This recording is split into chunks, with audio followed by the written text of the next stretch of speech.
Hi there, I'm Jen, this is Remembered Reads, and this is going to be a Friday Reads / end of March wrap-up video. There's going to be a bit of a weird cut between locations and everything in the middle of this because I did record two things separately and then decided to merge these two videos together, so be forewarned when I'm suddenly outside, that's why that's happening. So the first thing that I picked up for March Mystery Madness was P.D. James's The Victim. This is not part of the Dalglish series or starring any of her other detectives.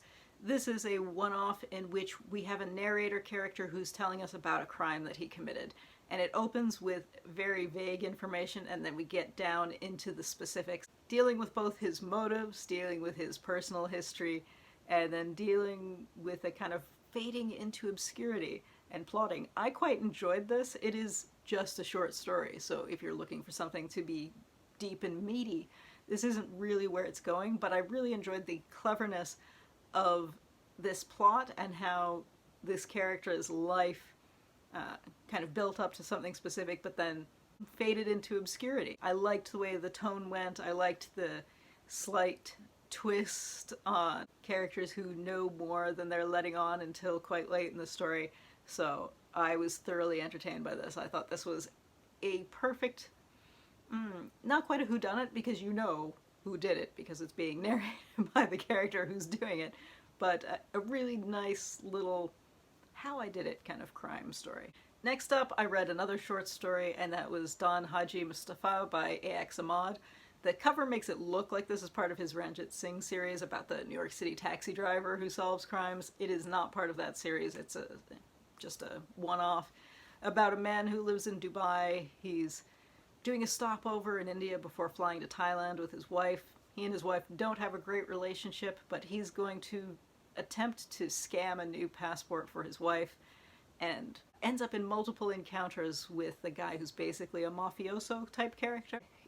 Again, this is a short story, so you're not getting a lot of meat to it, but it is a fun play on coincidence as someone who is generally quite boring who lucks into a bit of an adventure. So I enjoyed it for what it was, but there's not a lot to it, and it is kind of convenience coincidence. So if you're not a fan of those kinds of things and storytelling in general, this probably won't be for you, but I was reasonably entertained. As it was a short story, I don't have a lot to say about it beyond that. I will say I thought it was odd that it's branded in the same way as the series because it's not part of the series. On the flip side, a novella that was tied into a bigger series is I read A Death in Sarajevo by Ausma Zehanat. This is part of her series about the culturally sensitive crimes unit in Toronto, and this novella is half a story that ties into the first and either second or third, I don't quite remember which one it was that had the terrorists in Algonquin Park. That one and the Serbian war criminal one, it ties into those two stories. And then the second half is a separate story about one of the main detectives and his friend who goes to Sarajevo to help his friend find out what happened to his fiancée who is dead but didn't die in the way that he thought. And I thought the second half was wonderful. The story with the detective and his friend was just perfect, and would have been a 5-star story if it was that, but the tie-ins to the two other books, it was fine, but I wasn't that impressed with. So this is one I think I would have been happier if this was a short story that only had half the material, but if you enjoy the series and you want more meat to those two earlier books, this will give you that. For me, I thought that was a little contrived, but I loved the second half, and I thought the story, and the author is somebody who did her PhD thesis on Balkan history, so whenever she writes that setting, it's wonderful, and the story itself is moving in addition to the fact that these characters are looking to find out this, are digging into a mystery, and it, even though it's about someone who has died, it's not a murder mystery, so yeah, I thought that was quite lovely. It is depressing, it does get into war crimes, so if that is not something you want to read at this moment or ever, that might not be your thing, but if you're not bothered by that, I thoroughly recommend this for the second half. I thought the second half was lovely. I also read volume 7 of a comic series that I talked about earlier, and that is Tramp.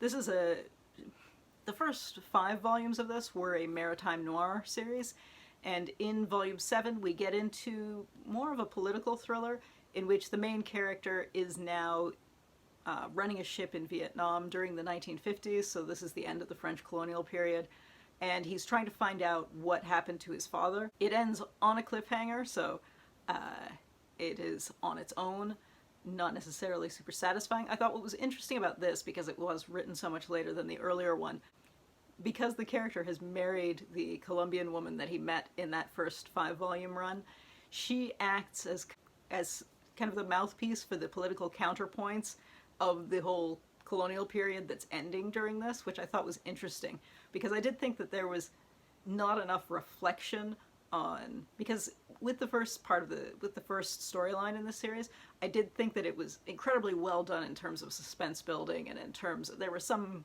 convenient bits to the action, but I thought all of that was paced really nicely. But it didn't really question the politics of what was going on in the background.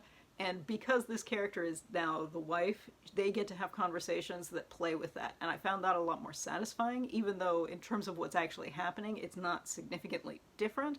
But just having that extra voice acknowledging that, I thought worked pretty well. And as with the rest of the series, if you are reading this in public, just note that this particular volume isn't super violent, but does have some semi-nudity. So if you're reading it on the train, although a lot of trains are closed now, so you probably would be reading this at home. This is going to be another 2 crime comics, although 2 that are quite different from the crime noirs that we talked about last time. The first one is another Brubaker and Phillips book. This is Bad Weekend, but unlike the books that I was talking about the last time, and many of the books by them that I talk about, this is not really a crime noir. This is set over the weekend of a comic book convention in which a younger man who used to be the assistant to an older comic book artist is asked to accompany this artist on this convention weekend, and it turns out that some thievery is afoot, more or less. So it's a really interesting portrait of the golden age of comics writers as they age, the kind of moving of the comics, the framing of comics culturally, as well as being this crime story. It is in the same style that Sean Phillips usually draws, so it does, you do almost think of it in noir terms, just because if you have read a lot of the Brubaker Phillips books, you do kind of associate the art style with that style of story. And this story did appear as 2 issues of a side story in Criminal. It is fleshed out here, and because it was a side story, it was separated out.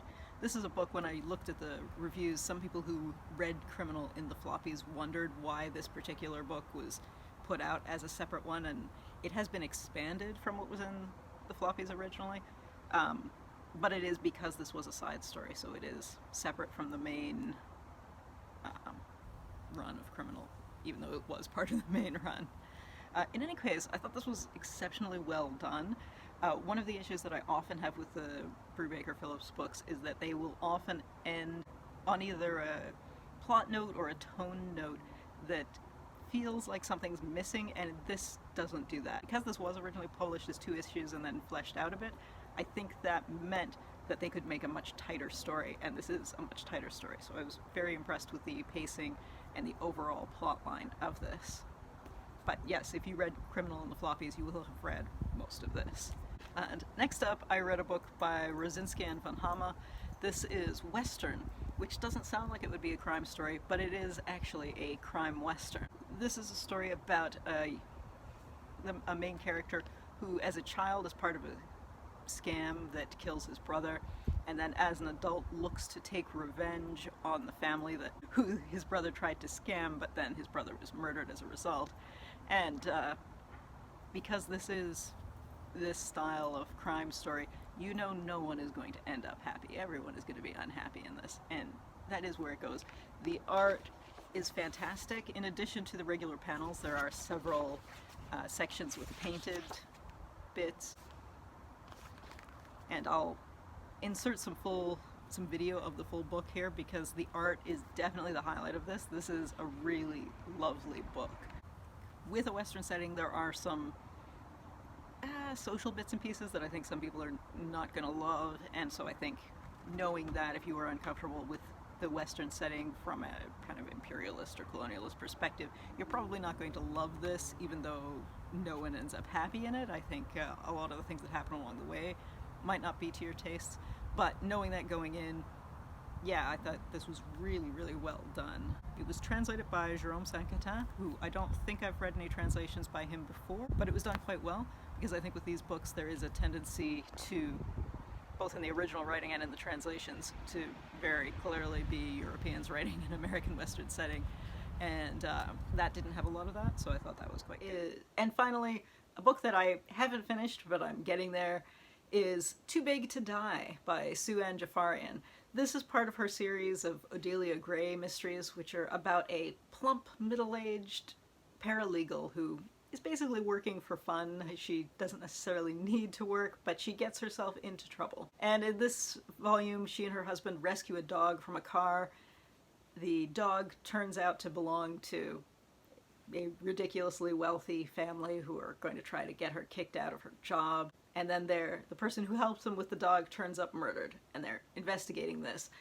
This is a series that is probably not to everyone's taste, because it has kind of the goofiness of a cozy mystery without being actually cozy. It is a little bit, the language is a little stronger, the situations are sometimes a little stronger, but because it takes situations that are kind of serious but still plays with them a bit, I do think it's entertaining if you like that kind of thing, but if you like your mysteries to either be gritty or cozy, this one is sort of in the middle. It has a kind of goofiness mixed with the realism. So I'm entertained by it, but it is the kind of series where, you know, it may not be to everyone's taste. And I do think it's interesting that the author started this series. She describes herself as being a plump, middle-aged paralegal herself, and that she just wanted to write a character that wasn't either a teenage sleuth or a little old lady. And she continues with that. I think this is the kind of series where that could have been the gimmick in the first one or two, and that continues to be something that she plays with throughout the series. So again, if that's something you enjoy, I found it amusing. I think some people are not huge fans of that kind of intentional style of representation, or whatever you want to call it. So that's there if you like it, or if you don't, be aware of it. Yeah. So I'm reasonably entertained, and I feel like I'll continue to be reasonably entertained, but it is not necessarily spectacular. It's solid. Anyway, that was my final set of books for March Mystery Madness. If you read any of these, I'd love to hear what you thought. And if you were participating in March Mystery Madness, I hope you had fun. All the information to everybody who was co-hosting will be linked below. And yeah, it was a fun time. That's it for now. Ciao.